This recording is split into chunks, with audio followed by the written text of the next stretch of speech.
¿Sabían que en la Puerta de la Barqueta existía lo que se conoció como el Patín de las Damas? Hoy paseamos por Sevilla desde la Puerta de la Barqueta y la calle Calatrava.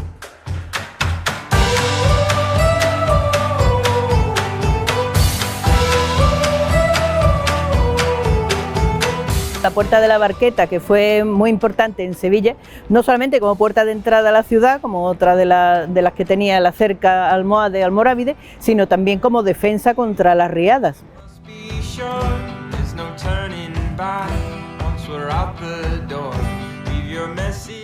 Hola Reyes, ¿qué tal? Hola Isa. ¿Qué pasa? ¿Cómo estamos? Bueno, otro día más. Otro día más. Otro día más hablando de las puertas de Sevilla. Exacto. ¿Cuántas puertas tenía en total Sevilla? Bueno, Sevilla tenía 13 puertas y postigos, además. Postigos y portillos también se le llamaba. Que eso era como una puerta menor que no tenía tanto uso. Esta, la llamada durante casi toda su existencia, Puerta de la Barqueta, o conocida como Puerta de la Barqueta, sí tenía un tráfico tremendo. El mismo tráfico que tiene ahora. ¿No? Que es una cosa horrorosa, ¿no? Pero bueno, el caso es que toda la muralla seguía para allá, por lo que es actualmente la calle Torneo, conectando con una que hicimos hace poco tiempo, que era la Puerta Real. En medio, más o menos a la mitad del trayecto, pues estaba ese portillo de San Juan. Pero lo que nos interesa hoy es la Puerta de la Barqueta, que estaba justo aquí, justamente en este sitio. Era una puerta, porque era más que bien una puerta, una construcción muy, muy extensa. La puerta se llamaba Bat al Ragual, que de ahí vino, digamos, la deformación fonética de Vivarragel, que era más o menos una transformación del mismo topónimo. Pero se llamó también durante otros tiempos, en su momento, en su devenir, Puerta de la Barqueta, porque había un barco, una barca, que atravesaba el río de un lado a otro. Ah, por eso el nombre de Barqueta. Por eso era el nombre de Barqueta. Pero la puerta de Vivarragel o del Bat al Ragual era porque estaba la salida hacia Calat al Ragual. Calat al Ragual era Alcalá del Río. Ah. Entonces, como era la zona por la que se salía hacia Alcalá, por eso se llamaba la puerta de esta forma. Todo se derribó en 1858, pero durante la Edad Media, durante la época almorávide y almohade, había sido una puerta en recodo, que además siempre tuvo otros elementos, no solamente la puerta en sí, porque tenía también una torre albarrana, eso quiere decir una torre fuera de la fortificación, como es la Torre del Oro, más o menos, incluso una muralla pequeñita que la unía a la muralla principal, que eso se llama una coracha. Eso también lo tuvo durante toda la Edad Media. Después, este sitio también es muy interesante porque siempre ha unido tres elementos fundamentales de uso. Un elemento palatino, incluso lúdico, un elemento también de defensa en las guerras, en las posibles guerras o los asedios, y también un elemento fundamental, yo diría que era el principal históricamente, que era de defensa contra el río Guadalquivir. Ten en cuenta que el cauce histórico del Guadalquivir se ha ido desplazando hacia el actual, pero antes estaba muchísimo más allá, muchísimo más al este. Era por lo que existía la laguna, que después fue, a partir del siglo XVI, urbanizada por el conde de Barajas como la Alameda, y lo que existía también incluso después, al final del todo, lo que era la laguna, el barrio de la Laguna, que ya lo vimos en la calle. Esto era una zona inundable, ¿no? Sí, siempre, y además todas las grandes riadas batían muchísimo contra este sitio.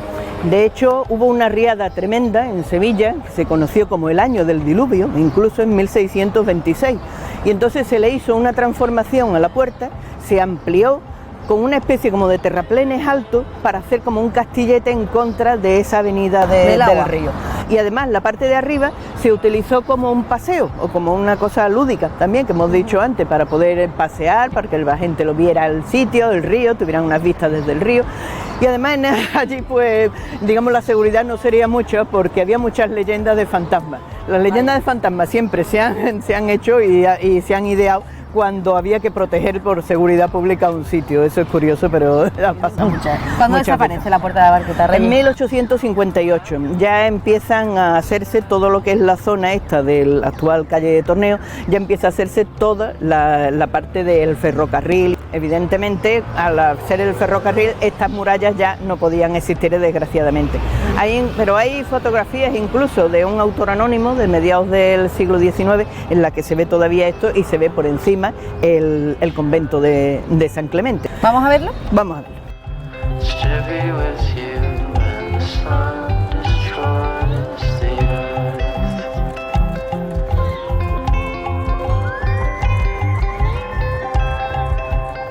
Oye, la calle Vivarragel, ese es el nombre original, ¿no? Es otro de los nombres de la puerta, porque en realidad es la deformación fonética de Bat al-Rawar. Ese era un nombre medieval, pero ya desde la Edad Media se empezó a llamar siempre Barqueta y era el nombre más conocido y el nombre popular que ya acabó siendo oficial en el siglo XIX, cuando le decían ya la puerta de la Barqueta oficialmente.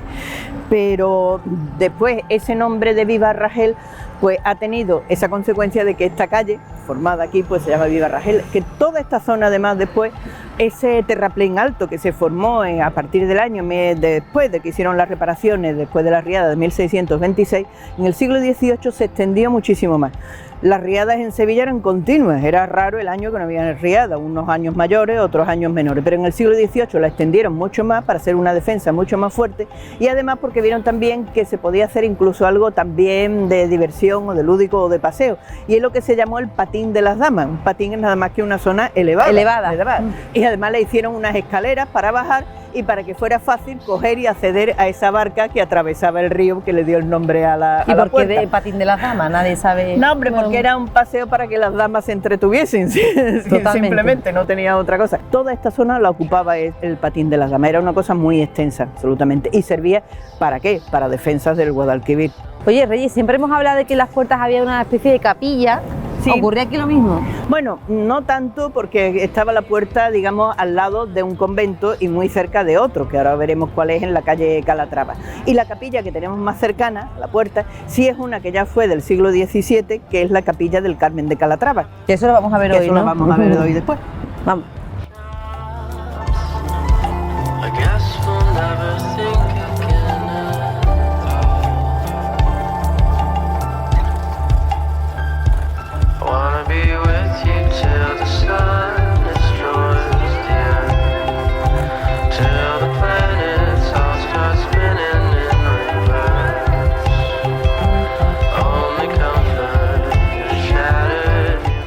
Reyes, y precisamente este es uno de los monasterios que flanqueaban esa puerta, ¿no? Sí, que estaba muy cerca de la puerta.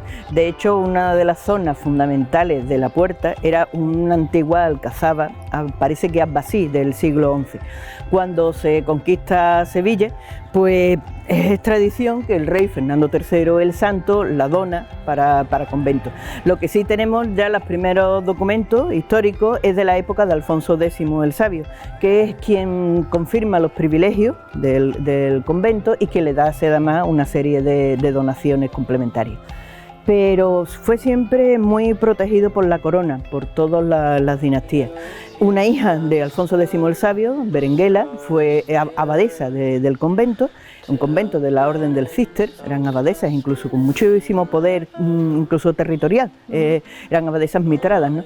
Y fue hija del rey y está enterrada en el convento. También está enterrada en el siglo XIV, dos hijas del rey Enrique II, y también la madre de Pedro I el Cruel o el Justiciero, depende de cómo le diga. Siempre tuvo esa consideración de panteón real en la Edad Media. La extensión no era muy grande cuando era un monasterio medieval, pero después en el siglo XVI, al raíz del Concilio de Trento, todos los monasterios, todos los conventos tienen muchísimo auge, pues extendió muchísimo su territorio.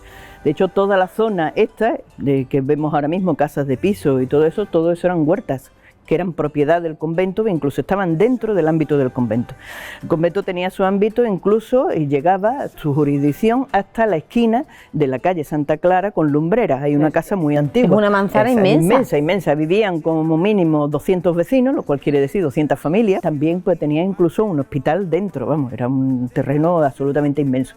Lo fueron vendiendo poco a poco, ya a finales del XVI hicieron las primeras ventas de las propias monjas, pero ya tuvo una época muy mala, como todos los conventos, en la invasión francesa y por supuesto en la desamortización. No es que echaran a las monjas, pero sí le quitaron todas las propiedades. Entonces, pues claro, eso fue un palo, digamos, tremendo para el convento. Pero tuvo también mucha importancia dentro de la ciudad en toda su época. Además, con cosas curiosas. Tiene un compás muy grande, algún día entraremos dentro del convento y veremos que el compás es inmenso. Esta es una de las puertas principales.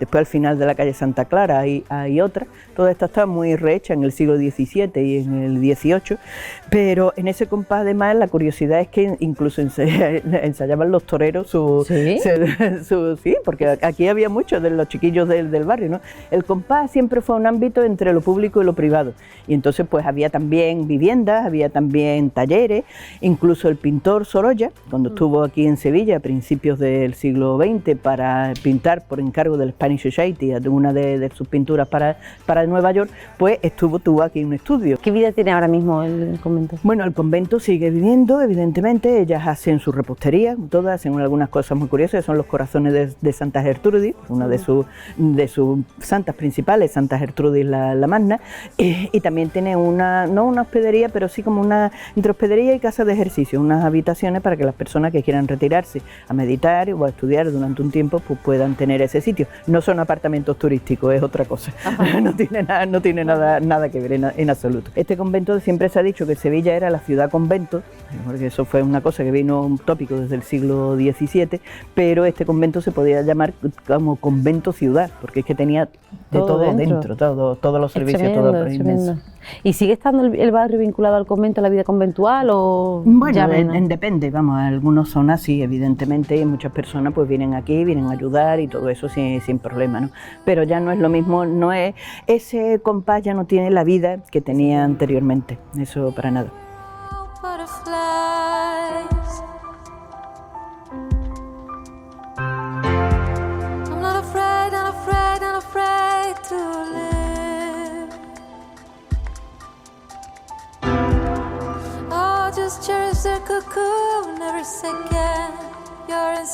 Y este era el otro convento, Reyes. Sí, este era el otro convento de San Benito de Calatrava y además era el que le daban nombre a la calle, por eso es la calle Calatrava. Justo por eso te quería preguntar, ¿por qué es la calle Calatrava? Es por eso, por este convento que hubo aquí.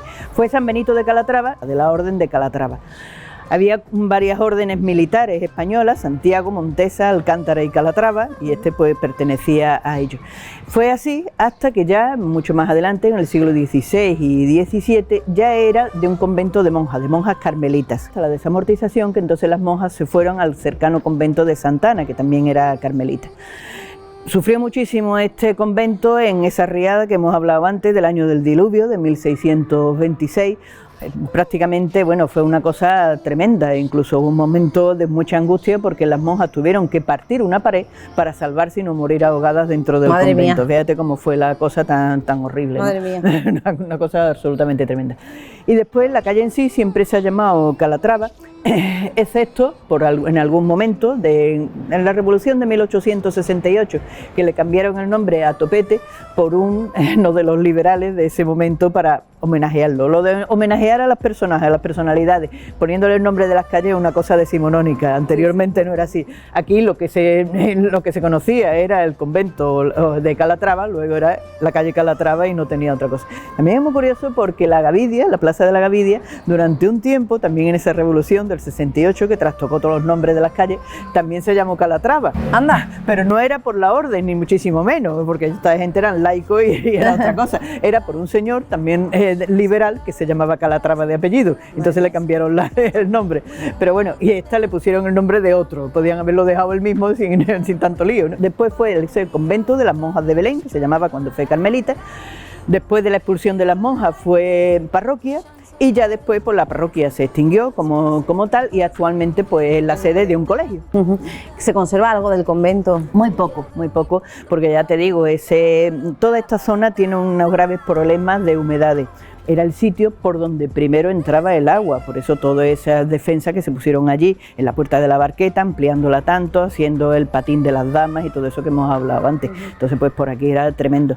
Y se conserva muy poquito, algo de la capilla, si acaso pues esta portada y poquito más, que ya es mucho más avanzado, ya es después de las remodelaciones y de las reparaciones que hicieron después de esa gran riada de 1626. Entiendo, Reyes, que a consecuencia de esa riada un poco el aspecto actual de la calle Calatrava, sí, ¿no? Que es mucho más sí, actual, mucho ¿no? más Mucho actual, más... porque además toda esta calle Calatrava no debía en su momento histórico, siglo XV, XVI, XVII, incluso hasta el XVIII, no había apenas ninguna edificación de viviendas, eso fue muy posteriormente, esta parte eran todo huertas. Entonces lo que vemos actualmente es siglo XIX totalmente. La calle Crédito, que vamos a ir ahora para allá, se llama así, Crédito, que eso se sabe poco, por la sociedad de crédito, que era la sociedad que hizo esas casas en el siglo XX. Y además tiene algunas cosas curiosas. Casi todo eran también muchos almacenes e incluso fábricas, veía también por aquí. Y uno de esos almacenes fue después, que ahora mismo es el Teatro Alameda, y antes era, que yo lo he conocido, como el cuartel de caballería de la Policía Armada. De qué cosa tan curiosa, ¿no? Vamos a verlo. Vamos a ir para allá. Mr. Sheen, a newly washed washing. Big Victorian house on a leafy street. I swear my feet and the floorboards creak. Loved up on all of her drugs, pumped up on her Persian rug. She leans against the pool table, cool as a cucumber. God, I fucking love her. Cue in one hand, can in the other. And then in walks her mother. Ask why we still in, when we should be out. There's a show we've forgotten about. She's writing her, let's go. I packed my jacket down for the tickets. Bueno, ya estamos al final de la calle Calatrava, que además tenía algo muy significativo, que era la Cruz del Rodeo, que se llamaba esa cruz.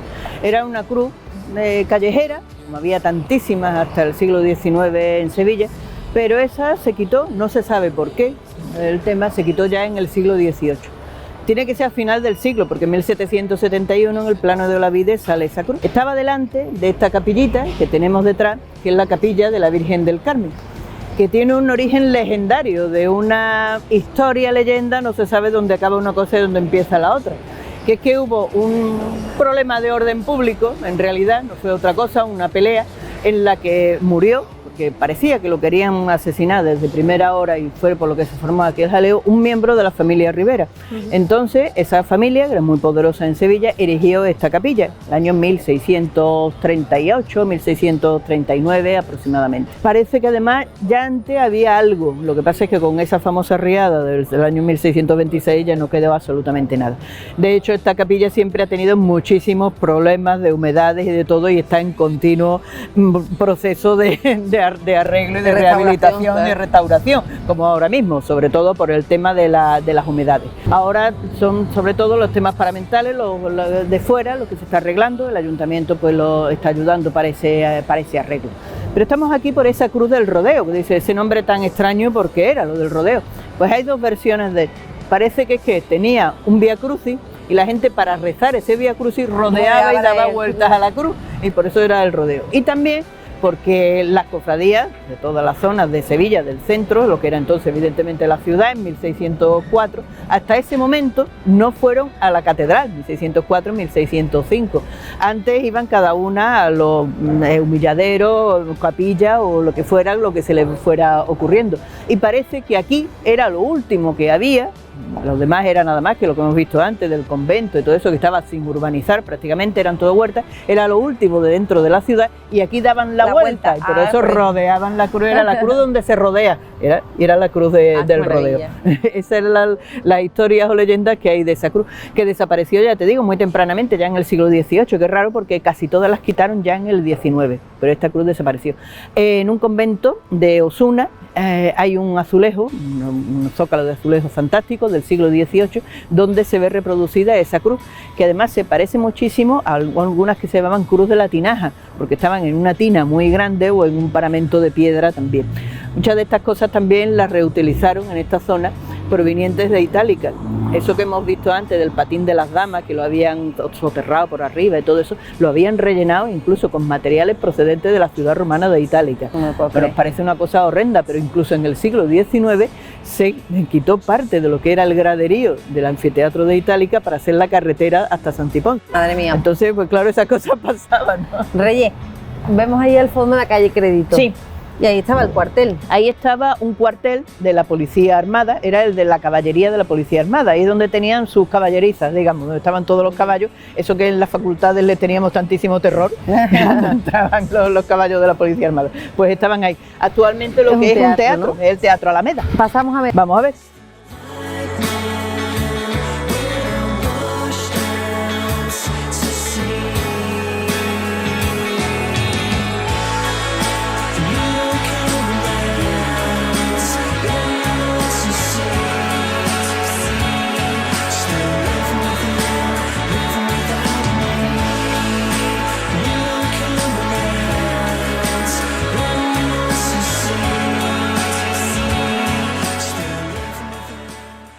Y nada nos hacía presagiar, Reyes, que donde estamos en un patio de butacas hubo un cuartel de la Guardia Civil. Y no solamente un cuartel, anteriormente al cuartel, esto de hecho se construyó para una fundición de hierro. Todavía queda algún vestigio en la puerta, en un escudo, una especie de símbolos que hay encima de la puerta en el balcón. Pero después de esa etapa ya fue el cuartel de la caballería de la Policía Armada. Ah, de la Policía Armada. De la Policía Armada. Anteriormente al año 75-76, desde entonces ya es otra la policía, afortunadamente, pero hasta ese momento eran las caballerizas, aquí donde tenían a los caballos, en este patio de butacas donde estamos, era donde estaban los caballos. Las cuadras, vamos. Las cuadras. ¿Y de eso queda algo? De eso queda algo en la salida o la entrada del teatro, que está como si fuera una calle adoquinada, para que los caballos no resbalasen. Esto no era así, evidentemente era aterrizo. Está claro, como todas las cuadras, pero aquella parte era adoquinada para que no resbalaran los caballos. Bueno, y hoy en día pues es uno de los teatros, me cuesta trabajo decir de los más importantes porque al final son todos, ¿no? Pero sí que es verdad que es de los más conocidos de Sevilla. Sí, tiene además una programación muy interesante y muy orientada hacia la juventud y hacia la infancia. Curioso, se hacen muchas cosas para ello y también algunos espectáculos curiosísimos. Yo he venido a varios y al último que vine fue una cosa muy sorprendente porque era de música antigua pero con instrumentos y un poquito a los rock, ¿no? Eran las cantigas pero en plan rock, es una cosa curiosísima. Yo estuve también en un concierto aquí en el Teatro Alameda. Y se hacen muchísimas cosas en el Teatro Alameda y además es muy cómodo y está muy accesible en el centro y todo esto. ¿Conserva aún la esencia, Reyes?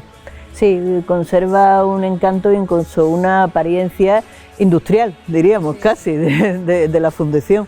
Por supuesto el recuerdo de lo que hemos dicho, de cuando eran las caballerizas, pero también esa apariencia de fundición o apariencia industrial. Parece que, como ahora que se lleva tanto, esa decoración que está hecha a propósito, ¿no? Pero es original. Es curioso, Reyes, como los edificios que cuentan historias, igual que las calles que recorremos, sí, ¿no? Pero los edificios también, y todavía encontramos vestigios de todo lo que ha sido su vida. Sí, y ahora pues estamos en un teatro que fue cuartel, que fue una forja, y lo podemos sentir todo, lo podemos ver todo. Bueno, se nos viene todo al mismo tiempo, todo lo que ha sido y todo lo vemos. Y todo lo que es también. Todo lo que es en este momento, todo junto.